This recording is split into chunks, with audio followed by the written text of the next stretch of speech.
هو من امتى الزملكاوي بيشجع الاهلي؟ ومن امتى الاهلاوي بيشجع الزمالك؟ ومن امتى البرشلوني بيشجع ريال مدريد؟ ومن امتى بتاع ريال مدريد بيشجع برشلونة؟ طيب يا جماعة، انا عايز اعرف الاعلام كله مقلوب ليه الايام اللي فاتت دي على احمد حسام ميدو وعلى ايمن عبد العزيز وغيرهم، ان هم بيتكلموا ان هم مش هيشجعوا النادي الاهلي. طيب الناس دي اتكلمت بكل احترام، زي ما احنا اتكلمنا برضو وقلنا ان بصراحة حاجة تشرف ان الاهلي موجود في بطولة زي دي، وانه يلعب بطولة زي دي طبعا. وشكل القرعة وجمالها ووجود فريق مصري في البطولة، ودي حاجة كويسة والناس كلها اتكلمت عليها. وكلنا برضو اتكلمنا قلنا ان الاهلي محتاج تدعيم عشان يقدر يلعب البطولة دي ويأدي بيها بشكل كويس ويرضي جماهيره.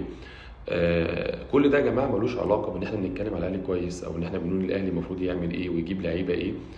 ملوش علاقه بان انا اشجع الاهلي يا جماعه، ده ملوش علاقه. انا مفيش زملكاوي هيشجع الاهلي ومفيش اهلاوي هيشجع الزمالك.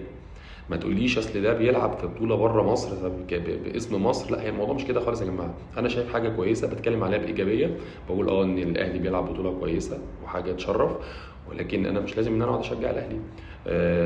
والعكس تماما. خلي بالك، لو العكس برضه مفيش اهلاوي هيشجع الزمالك. يعني لو الزمالك موجود مكان الاهلي، اتحداك ان في اهلاوي هيبقى قاعد بيشجع الزمالك. مستحيل. مستحيل. جمهور الكوره كله، سيبك من الاعلام وسيبك من السوشيال والكلام ده كله، جمهور الكوره عمره ما هيشجع فريق غير فريقه مهما كان. انا كان رايي ان ما ينفعش اصلا يسالوا سؤال زي ده ويقول له انت هتشجع الاهلي في بطوله كاس العالم ولا مش هتشجع. انت بتسال واحد زملكاوي. سؤال مش في محله. وليه الاعلام كله قلب وكابتن ابراهيم فايق والناس كلها اتكلمت قالت ان لا دي خيانه عظمى، وان ازاي، وده احنا كنا بنشجع كلنا منتخب مصر مع حسن شحاته. يا جماعه ايه علاقته يا جماعه؟ ده منتخب مصر حاجه والاهلي والزمالك حاجه.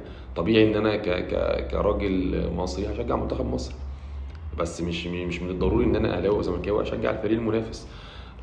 فبلاش نحسس ان هي حاجه يعني خيانه عظمى ان ده مش هيشجع الاهلي. فانا شايف ان الموضوع خد اكبر من حجمه، والموضوع ملوش اي لازمه خالص وكبر على الفاضي، واتقال ان هو بيعمل ترند ومش ترند. انا شايف ان ده حاجه طبيعيه جدا. ولو الزمالك موجود مكان الاهلي ما كانش برضه هيحصل، ما كانش برضه حد هيشجع الزمالك. وده طبيعي في كره القدم في العالم كله بدون تعصب.